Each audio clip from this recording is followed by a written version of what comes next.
The afternoon sun streamed through the kitchen windows of the modest two-bedroom apartment where 12-year-old Marcus Jackson and his mother Shanice were spending their Saturday. Marcus sat at the kitchen table, focused on his math homework while his mother prepared lunch. At 8 months pregnant, Shanice moved slowly but efficiently around the small kitchen, one hand often resting on her swollen belly. Almost done with those equations, Shanice asked with a smile, stirring a pot of mac and cheese. Marcus's favorite. 2 more problems, Marcus replied without looking up, his pencil moving across the paper. Everything seemed normal until it wasn't. The wooden spoon Shanice was holding clattered to the floor. Marcus looked up to see his mother's face twist in pain. She grabbed the counter edge, her knuckles turning white. "Mom?" Marcus's voice rose with concern. Shanice tried to speak but could only manage a pained gasp. She pressed both hands against her stomach, her eyes wide with fear. Then her legs seemed to give out beneath her, and she slid to the floor. Marcus jumped from his chair, homework forgotten. "Mom, what's wrong?" Shanice could only shake her head, her breathing becoming shallow and rapid. A small whimper escaped her lips as she curled around her pregnant belly. Fear gripped Marcus's chest. His father Michael was at his weekend security job across town. They had no car at home. The closest neighbor was Mrs. Wilson, but she was hard of hearing and might not answer her door right away. Marcus knelt beside his mother, his mind racing. Her face had gone pale, and sweat beaded on her forehead. This wasn't like the practice contractions she'd had before. Something was very wrong. "Hold on, Mom, I'm calling 911, Marcus said, trying to keep his voice steady despite his rising panic. He rushed to the living room, where the phone sat on a small table. His hands trembled as he dialed the 3 numbers he'd been taught to use only in real emergencies. This was definitely an emergency. The phone rang twice before a woman's voice answered. 911, what's your emergency? My mom needs help, Marcus said, his words tumbling out fast. She's pregnant, and she fell down and she can't talk and she's holding her stomach and... Slow down, the operator cut him off, her voice flat. What's happening? Marcus took a deep breath, glancing back at his mother who was now making small moaning sounds that said, 911 operator Linda Myers speaking. The woman finally identified herself on the other end of the line. Her voice carried a practiced calm that did nothing to ease Marcus's fears. Please, Marcus repeated, his hand squeezing his mother's. My mom needs help right away. On the kitchen floor, Shanice's breathing became more labored. Her eyes fluttered, and Marcus noticed with horror that the floor beneath her had a small dark stain spreading. Something was very wrong with the baby. What exactly are the symptoms? Linda asked, her tone suggesting this was routine paperwork rather than an emergency. She fell down. She can't talk much. She's holding her stomach and crying. And... Marcus paused, his voice dropping to a whisper, there's some blood on the floor now. Instead of urgency, Linda's response came with a skeptical edge. Is this the first time your mother has had these episodes? Marcus frowned, confused by the question. Episodes? No, this isn't normal. Something's really wrong. Many pregnant women experience false alarms, Linda said dismissively, especially in certain communities. Has she been drinking or using any substances today? The boy's confusion turned to shock. What? No, my mom doesn't drink. She's having a baby. Marcus heard typing on the other end, and then a heavy sigh. All units are currently responding to calls. We have limited resources in your area today. But this is an emergency. Marcus's voice cracked with desperation. Linda's tone hardened. Young man, we have to prioritize life-threatening emergencies. From what you're describing, your mother is probably experiencing Braxton Hicks contractions. It's common for women to overreact to normal pregnancy discomfort. Marcus looked at his mother, who was now barely conscious, her skin ashen. This was not normal discomfort. He knew it with absolute certainty. Please, he begged, tears now streaming down his face. My mom is really sick. The baby could be in danger. I'll tell you what, Linda said, her voice dripping with false sweetness that made Marcus's stomach turn. I'll put you on our waiting list, and if an ambulance becomes available in your area, we'll send one over. In the meantime, try to get her to drink water and lie on her left side. Marcus heard a ringing in his ears as anger and fear collided inside him. How long will that be? Could be 20 minutes, could be an hour, Linda replied carelessly. Like I said, we're very busy with actual emergencies today. But if you keep tying up the emergency line, I'll have to disconnect, Linda threatened. Now, is there anything else, or can other emergencies have a turn? Marcus felt something shift inside him. The fear remained, but alongside it grew a clarity and resolve beyond his 12 years. He knew what was happening.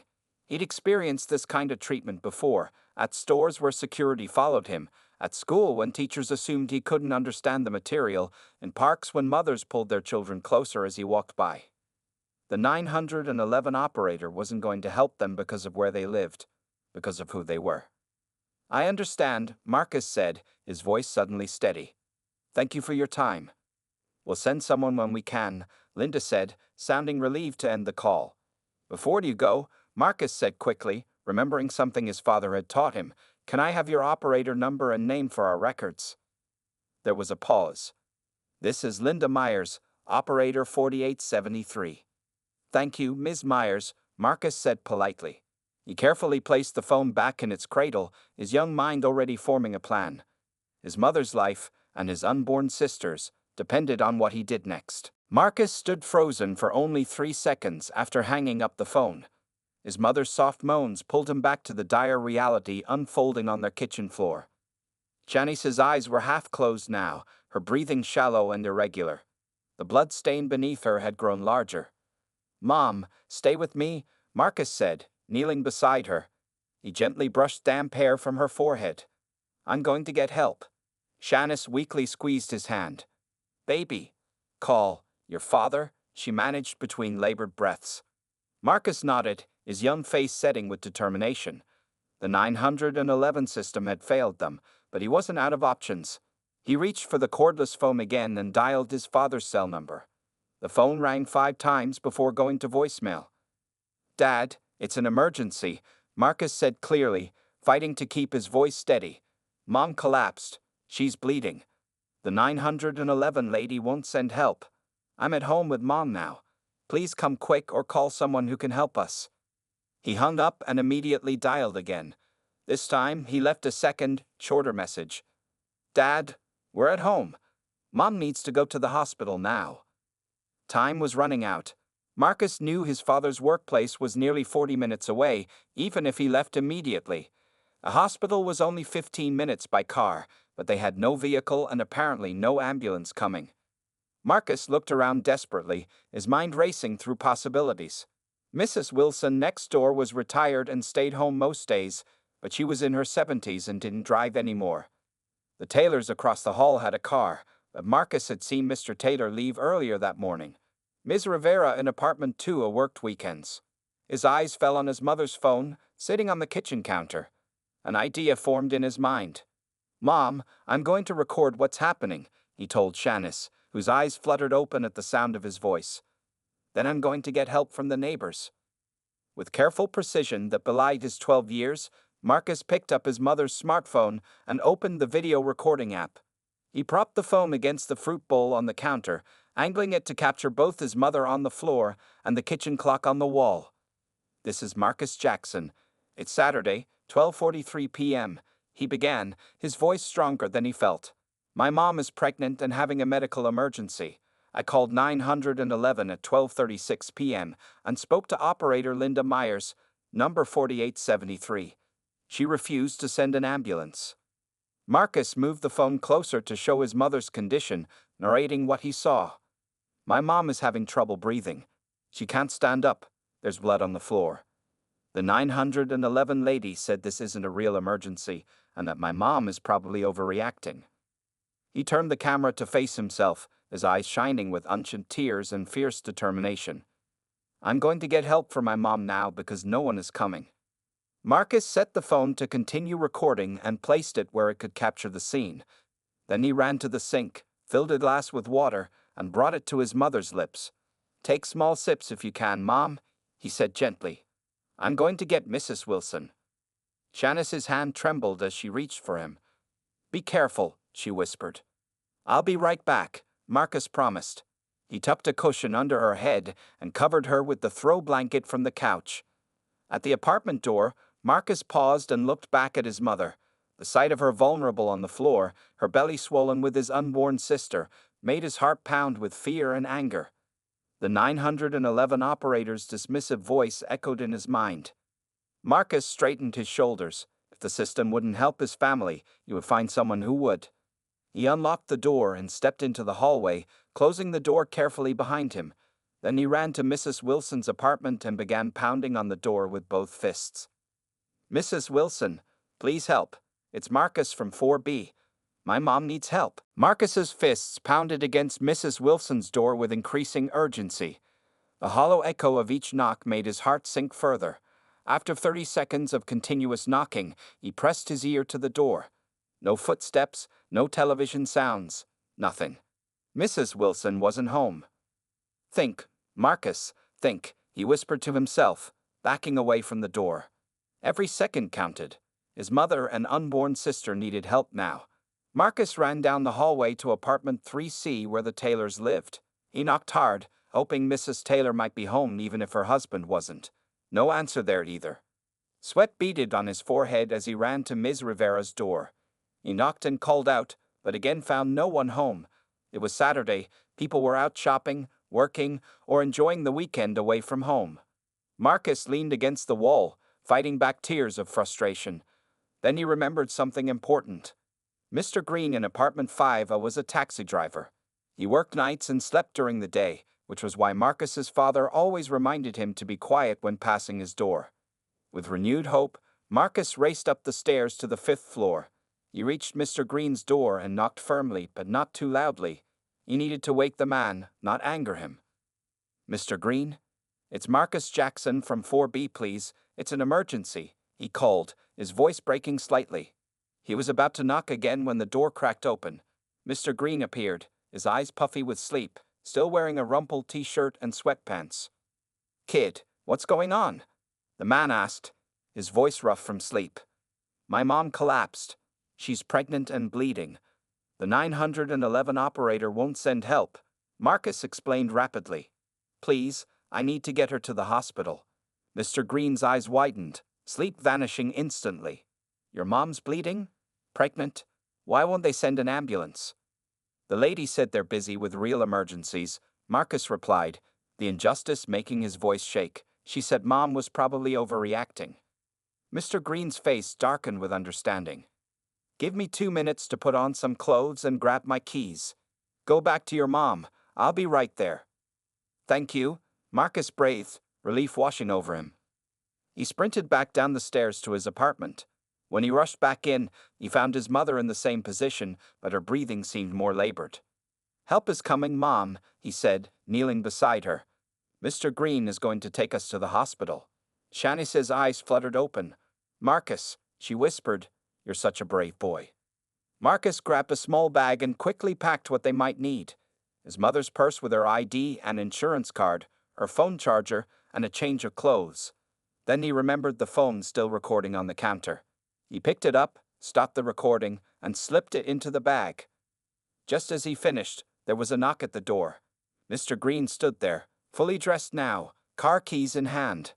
"How is she?" he asked, following Marcus to the kitchen. "Not good," Marcus replied. "She's getting weaker." Mr. Green knelt beside Shanice, his face grim as he noticed the blood.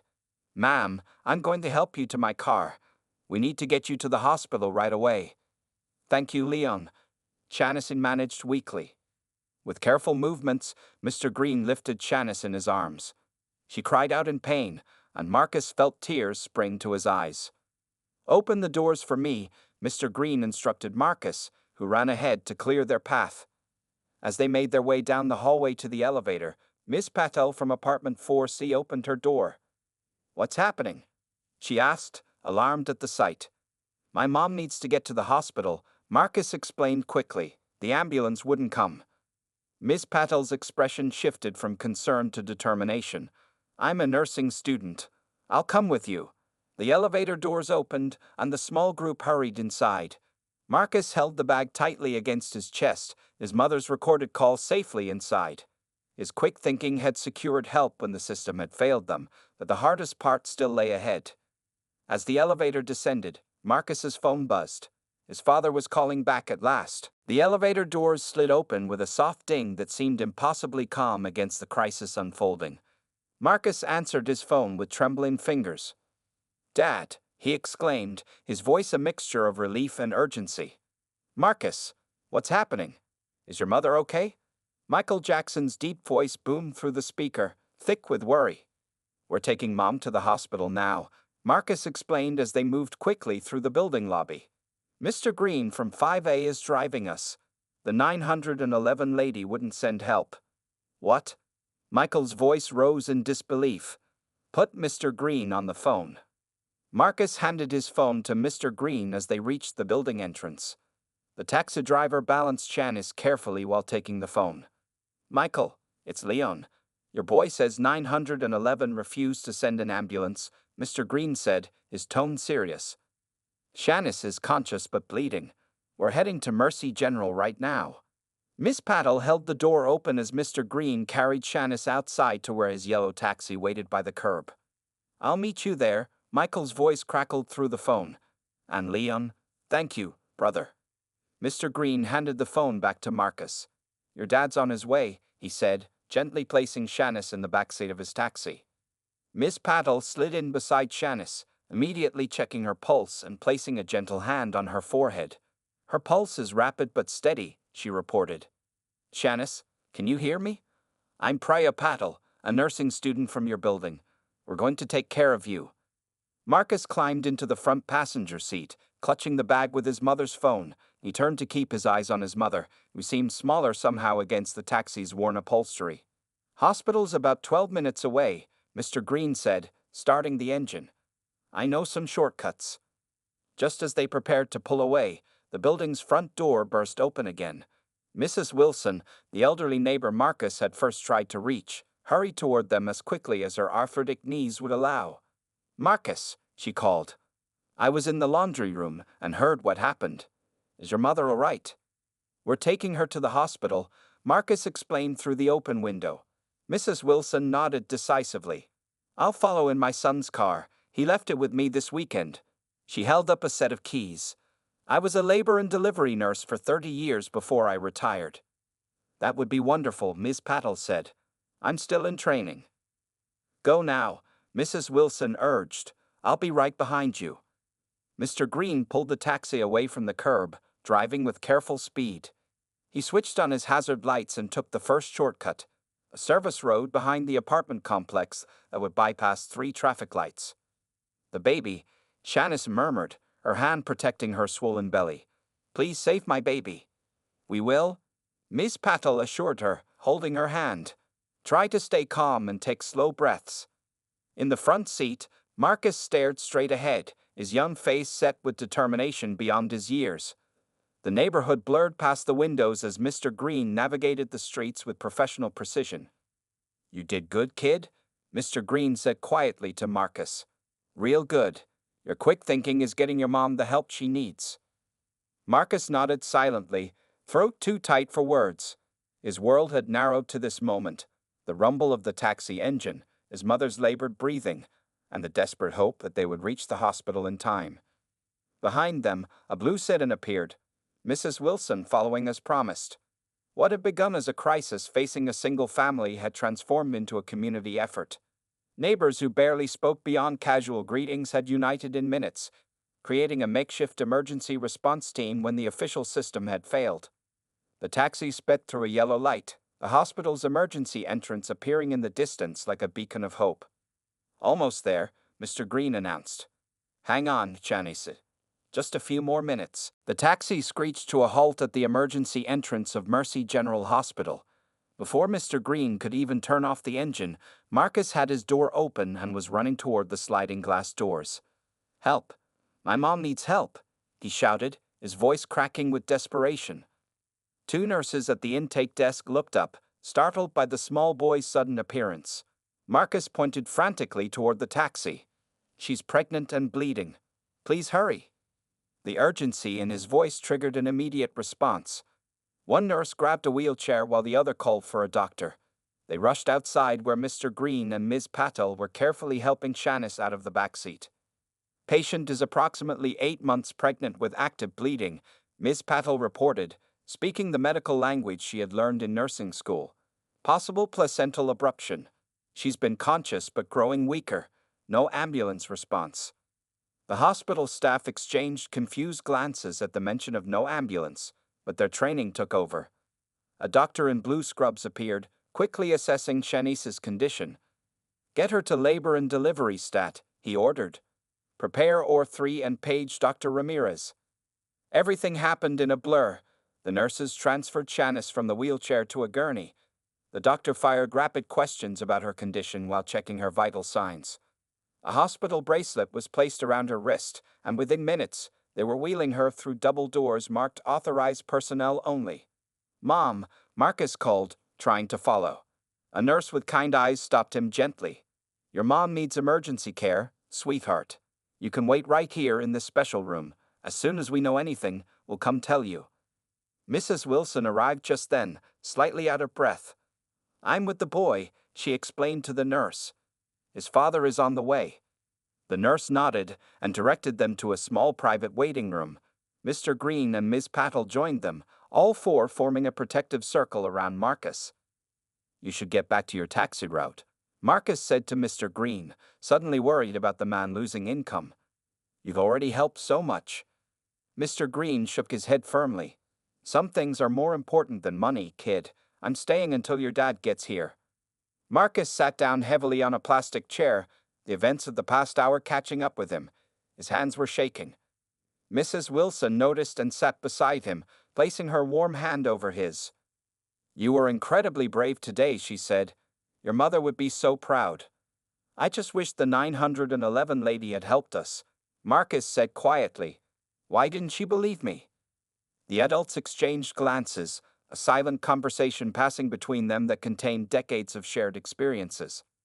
Some people make wrong judgments based on addresses or names or voices, Mrs. Wilson explained carefully. It's not right, but it happens. But she's supposed to help everyone, Marcus insisted. That's her job. Yes, it is. Ms. Patel agreed, her voice firm, and she failed to do her job today. Marcus reached into the bag and pulled out his mother's phone. I recorded everything, he said.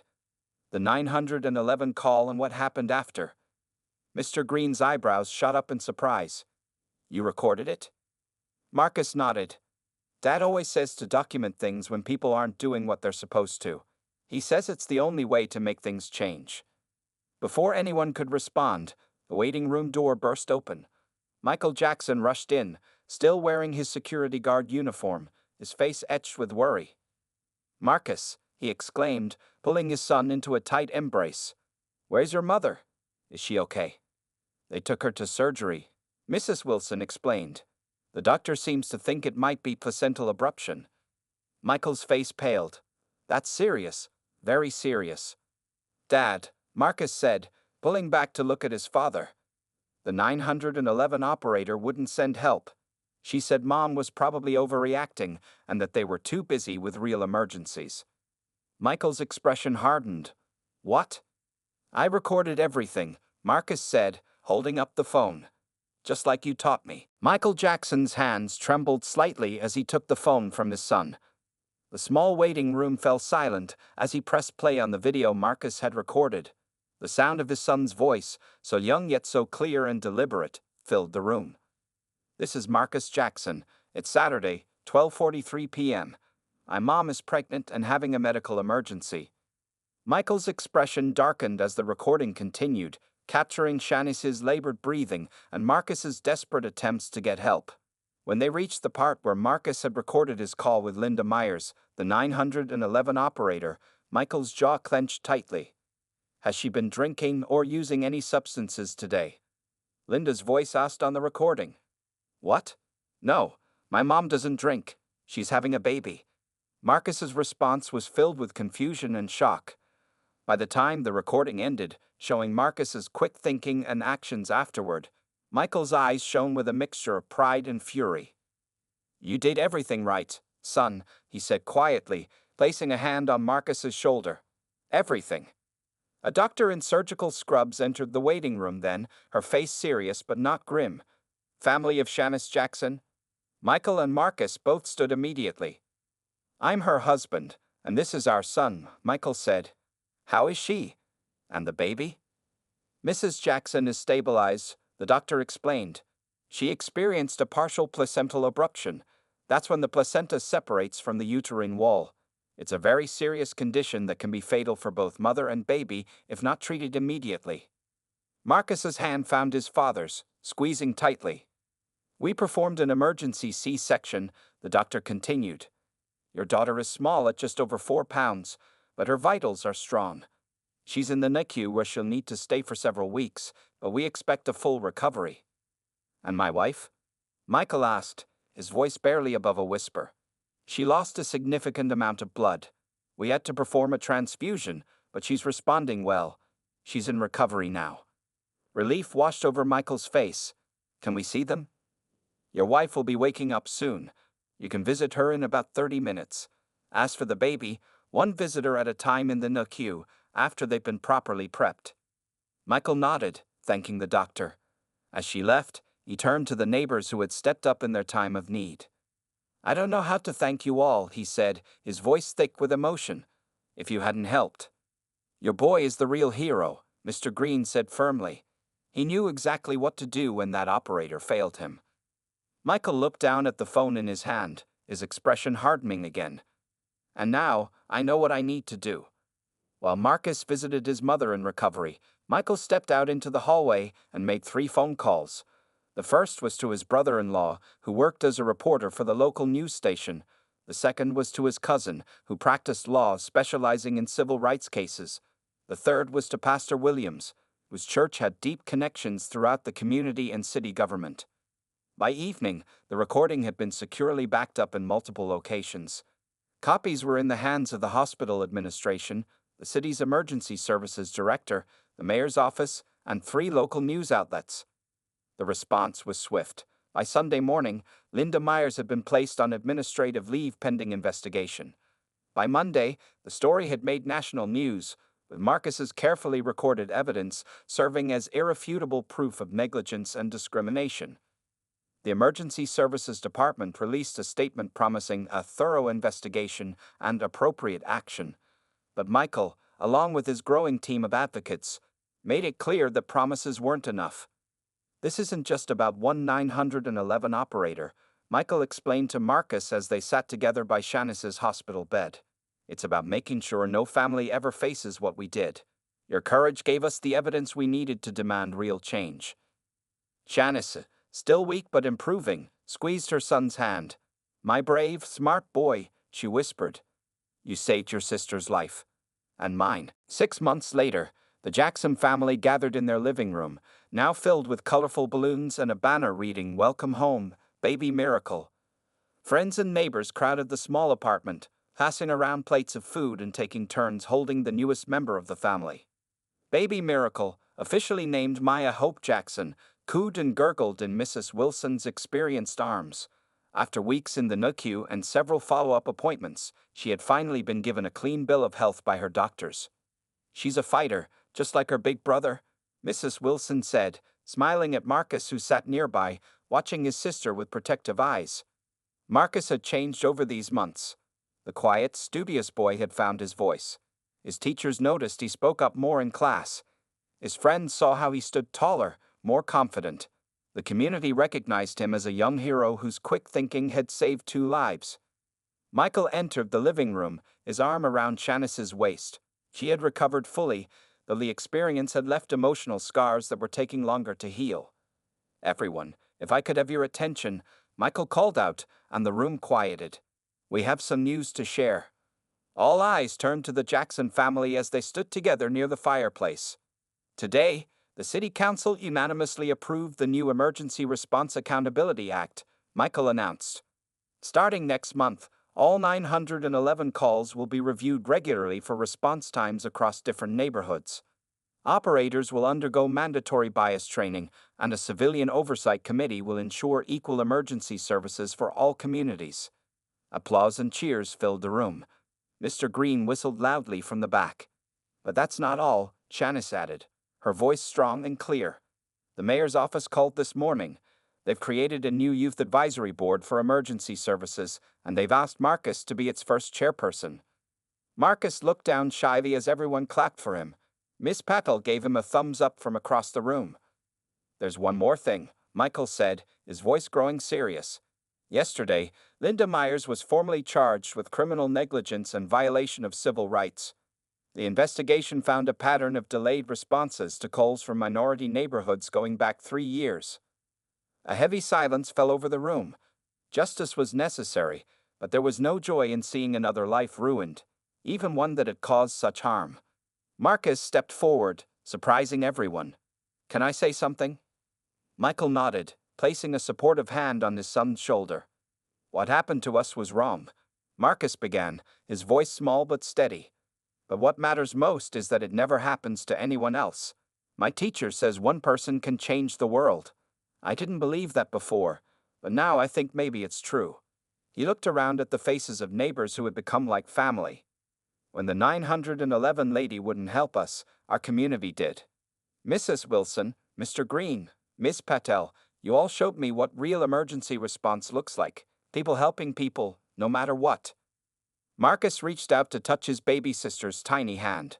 "Maya's middle name is Hope because that's what we want for the future. Hope that everyone gets help when they need it. Hope that people will do the right thing, even when systems fail." There wasn't a dry eye in the room when Marcus finished speaking.